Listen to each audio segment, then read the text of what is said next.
এক ভাই জানতে চেয়েছে, ক্ষমতা আছে বলে একজন দারোয়ানকে গাড়ির টায়ারের নিচে পিষ্ট করে মারা হলো। সবাই তাকিয়ে তাকিয়ে দেখলো, লোকটি ছটফট করতে করতে মারা গেল। এক্ষেত্রে ইসলাম এ ব্যাপারে কি বলে? আমরা এই নিউজটা দেখেছি, অনেকেরই চোখে পড়েছে।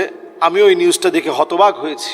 জালেম কাকে বলে? কোরআনুল কারীমে আল্লাহ রাব্বুল আলামিন জালেমদের কথা বলতে গিয়ে আল্লাহ রাব্বুল আলামিন বলছেন, ওয়ালা তারকানু ইলাল্লাযীনা যালামু ফাতামাসসাকুমুন নার।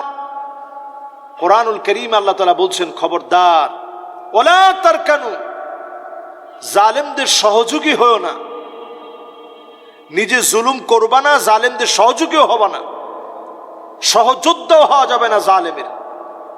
অবাক করা বিষয়, আমরা বাংলাদেশে একটু ক্ষমতা থাকলে কেমন ক্ষমতা দেখায়। চিন্তা করেন, উনি বড় একটা চাকরিজীবী ছিল, এক সময় মুক্তিযোদ্ধাও ছিলেন। যারা দেশটাকে স্বাধীন করেছে তার চেতনা কেমন হওয়া দরকার চিন্তা করেন। গেটটা খুলতে একটু দেরি হওয়াতে সামান্য আপনার বাসার খেটে খাওয়া একটা মানুষ, তাকে দিয়ে তো তার পরিবারটা চলতো, আপনি জুলম করে তার উপরে গাড়ি চালিয়ে দিলেন। অ্যাক্সিডেন্টটা এত মারাত্মক হয়েছে, এক হাত দূরেই বাচ্চাদের স্কুল ব্যান্ডটা ছিল। এমনও তো হতে পারতো ওই বাচ্চাগুলো মারা যেতে পারত। আরেকজনের গেট পর্যন্ত গিয়ে ধাক্কা লেগেছে, গেটকে উড়িয়ে নিয়ে তিনি চলে গেছেন। ক্ষমতা আছে বলেই যদি ক্ষমতা দেখান, আল্লাহ তাআলা ক্ষমতার দম্ভ ভেঙে দিতে সামান্য সময় আল্লাহ তাআলা নেন না। জাবাবেরা, পৃথিবীর সবচেয়ে বড় বড় ঘাড় মোটা ব্যক্তিদের ঘাড় আল্লাহ ভেঙে দিয়েছেন। সামান্য উদাহরণ, একজন বড় ইবনুল কাইয়ুম জাওজি আলাইহির রাহমা, ইবনুল কাইয়ুম জাওজি আলাইহির রাহমা, উনার কাছে একদিন প্রশ্ন করা হয়েছে যে মাছি আল্লাহ কেন বানাইছেন? আপনি চিন্তা করতে পারেন, ইবনুল কাইয়ুম রাহিমাহুল্লাহ তিনি বলছেন, ইবনুল কাইয়িম রাহিমাহুল্লাহ তিনি বলছেন, মাছি আল্লাহ কেন বানাইছে? তো উনি নাস্তিকের ওই প্রশ্নের সুন্দর একটা জবাব দিয়েছে। তিনি বলছেন, আল্লাহ তাআলা মাছি বানাইছেন অহংকারীদের অহংকার ধুলার সাথে মিশিয়ে দিতে। দেখবেন আমরা যখন এই যে কথা বলতেছি তখনও কিন্তু মাছি হঠাৎ হঠাৎ চলে আসতেছে, নাকের উপরে বসতেছে, কিচ্ছু করার নেই। আপনি কিসের অহংকার দেখান?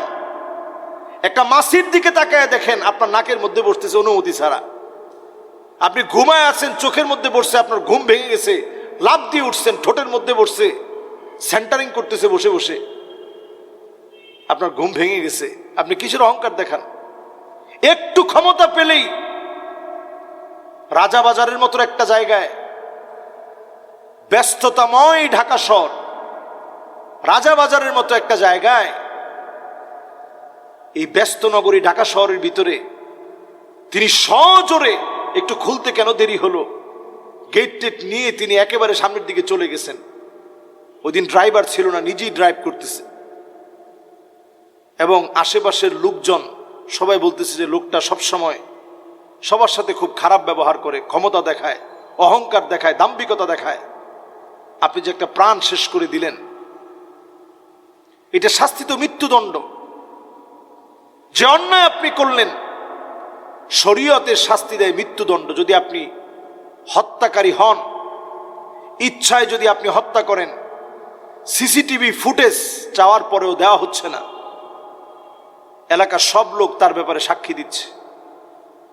জীবদ্দশায় আপনি যে জুলম করলেন, আনতুম শুহাদাউল্লাহি ফিল আরদ, এই জমিনের মানুষগুলো আল্লাহ সাক্ষী, মানুষের মুখে মুখে আপনার কথা, যে লোকটা জালেম, মানুষের উপরে জুলুম করে, মানুষের উপরে অন্যায় করে, অবিচার করে। আপনি কেমন করে মুখ দেখাবেন একটু চিন্তা করেন। এই ধরনের ব্যক্তিদেরকে, দাম্ভিক আর অহংকারী যারা, তাদেরকে দুনিয়ার জীবনে শাস্তি দেওয়া উচিত। শাস্তির ক্ষেত্রে কোনো পার্সিয়ালিটি, পক্ষপাতিত্ব করার কোনো সুযোগ নেই। তাহলে আপনিও জালেমদের কাতারে দাঁড়াবেন। এই জন্যই আমি শুরুতে যে আয়াতে কারিমা তেলাওয়াত করেছিলাম, ওয়ালা তারকানু কোরআনে দ্বিতীয়বার আল্লাহ তাআলা আর বলেন নাই, একবারই বলছেন, খবরদার জালেমদের সঙ্গে গিয়ে দাঁড়িও না, জালেমদের সঙ্গে বৈশও না, ঠেস লাগায়া গল্প করো না, জালেমদের কথা শুনে মজা নিও না, তাদের কাছ থেকে সম্পর্ক ছিন্ন করো। নবীজি সাল্লাল্লাহু আলাইহি সাল্লাম বলছেন, ইয়াকুমুয যুলম ফাইন্নায যুলমা যুলুমাতুন ইয়াউমাল কিয়ামাহ। যারা জুলুম করবে, অত্যাচার করবে, জাহান্নামের অন্ধকার তাদের স্থান হবে।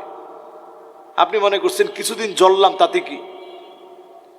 দুনিয়ার সবচেয়ে সুখী ব্যক্তি ঈমান আনে নাই, তাকে আল্লাহ জাহান্নামের জন্য যখন নিবেন, ইগমিসুহু গামসাতাম মিনান নার, একটা জলক শুধু জাহান্নাম থেকে একটু ডুবিয়ে নিয়ে আস।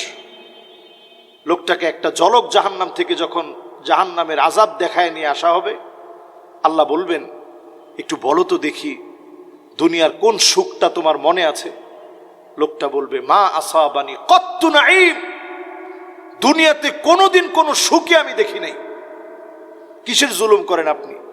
কিসের অহংকার করেন আপনি? সব অহংকার মুছে যাবে এক নজর জাহান্নাম দেখলে। যে পরিবারটা এখন বাপ হারা হয়েছে, স্ত্রী বিধবা হয়েছে, এদের দায়িত্ব কে নেবে? সমাজের এই খেটে খাওয়া মানুষগুলো, এদের সঙ্গে আমরা অনেক সময় খুব খারাপ ব্যবহার করি। আতুল আজির আজরাহু ক্বাবলা ইয়াজিফ আরাকাহ। নবীজি সাল্লাল্লাহু আলাইহি সাল্লাম বলছেন, ঘাম শুকানোর আগে শ্রমিকের পারিশ্রমিক তুমি দিয়ে দাও, ঘাম শুকানোর আগে পারিশ্রমিক প্রদান করো। অথচ তাদের সঙ্গে আমরা খারাপ আচরণ করতে করতে এতটা জালেম আমরা হয়েছি, তার গায়ের উপর দিয়ে আমরা গাড়ি চালিয়ে দিতে আমরা দ্বিধাবোধ করি না। এই দৃষ্টান্তমূলক শাস্তি আমরা দাবি করছি, এবং এই ধরনের জালেমদের ঘটনা থেকে শিক্ষা নেন। জালেমরা কখনো সমাজের সম্মানিত ব্যক্তি হতে পারে না। আল্লাহ আমাদেরকে হেফাজত করুক। আসসালামু আলাইকুম ওয়া রাহমাতুল্লাহি ওয়া বারাকাতুহু।